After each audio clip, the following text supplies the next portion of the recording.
Please like and comment below and subscribe and share for more first-person encounters. Case number A007-1. Living in a killer's house. When I first moved to Georgia from Florida in 1991, I moved into a house in Smyrna with my future first wife and her 2 kids. The house was a 2-story ranch built in the early 60s. The basement had a large family room running almost the length of the house, along with 2 bedrooms. There were several windows on the back side of the house, up high in the room, at about ground level outside. This is the room that had the TV. The house also had lots of walls with large drywall patches that I initially couldn't explain. Anyway, at night I always felt something was watching me from those windows while I was watching TV. And it wasn't a warm and fuzzy feeling either. It was the kind of feeling of, I can't look at the window, because if I see something I will scream.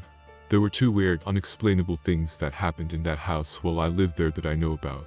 The first happened when I got home from work one late afternoon and went downstairs and laid on the couch with my back to the room, and waited for my wife to get home.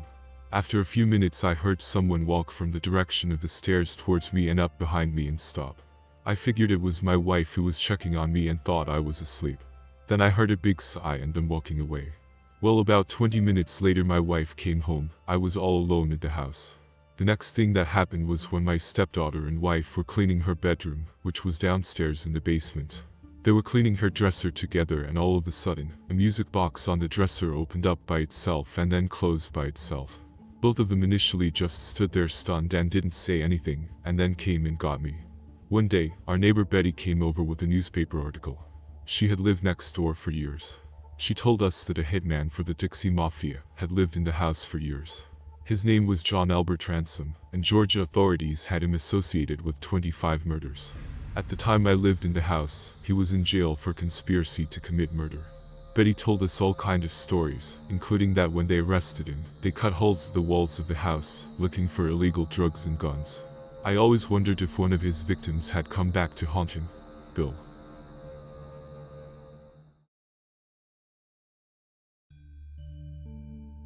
Case number A007-2.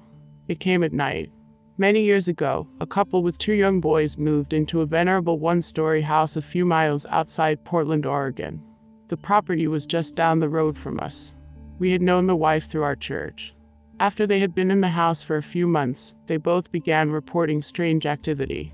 They had both heard something large and heavy enough to shake the ground with its footsteps come from the forest and walk around the outside of their house. In fact, it attempted to get in the house on several occasions. It also made growling and snorting noises. This happened several times, always at night. On one occasion, the older of the 2 boys, then about 4, was heard talking with someone in his room during the late evening.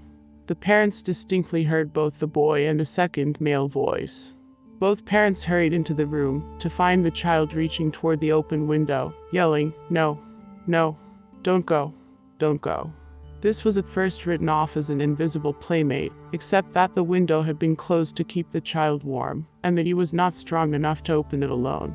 The unknown being continued to prowl outside the house, and the family became horrified of what might happen if it got inside. They refused to go outside after sundown for any reason. After 6 months of fear and without the means to move, they discussed the situation with us one evening. We decided to try to eliminate it. Since both our husbands hunted deer and elk, they both had rifles if needed. The men rigged spotlights all around the house, which was connected to a single switch inside. Late in the afternoon, they got into an old car that was parked on the property in plain sight of the house, and hunkered down out of sight.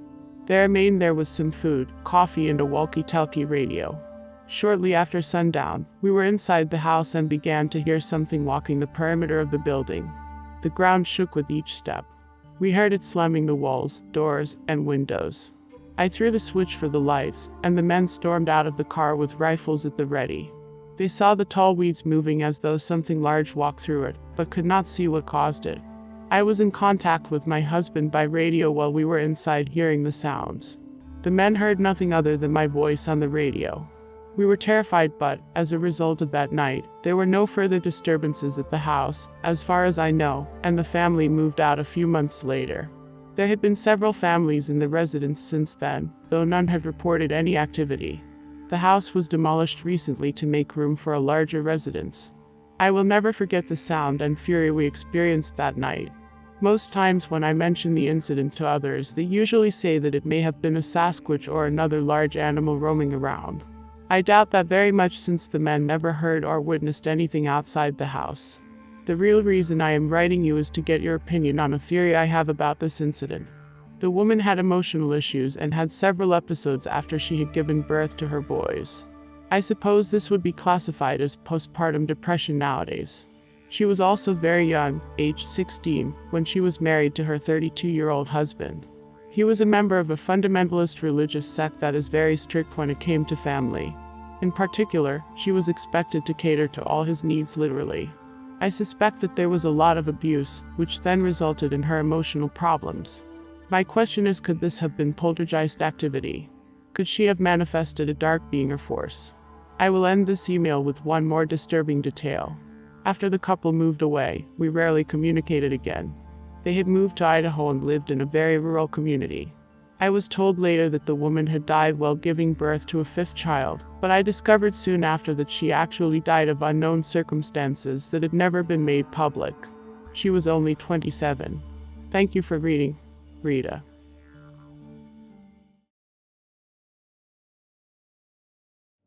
Case number A007-3. They are still here.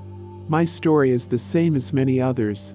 It all started in 1968 when I came to live with my mother-in-law in a house not too far from the Ohio River. My in-laws worked and left the house around 5 a.m. every morning. I had a young baby. I'd get up and feed him, then put him back to bed.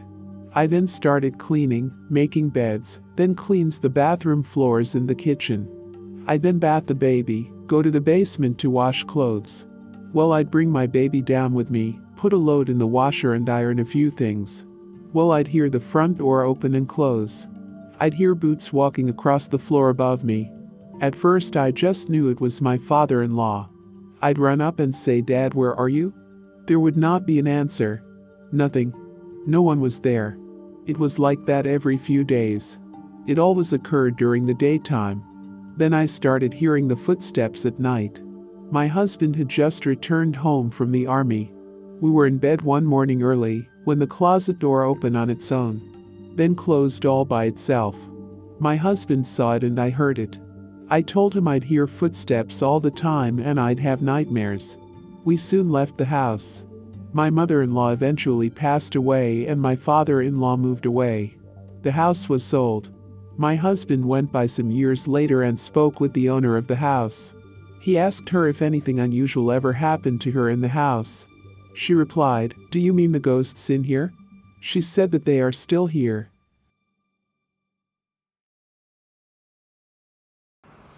This is Lon Strickler. If you like this program, it would help us if you would give it a thumbs up. Then subscribe and click the bell icon so you get notification when we upload new first-person encounters. We have many more to come very soon.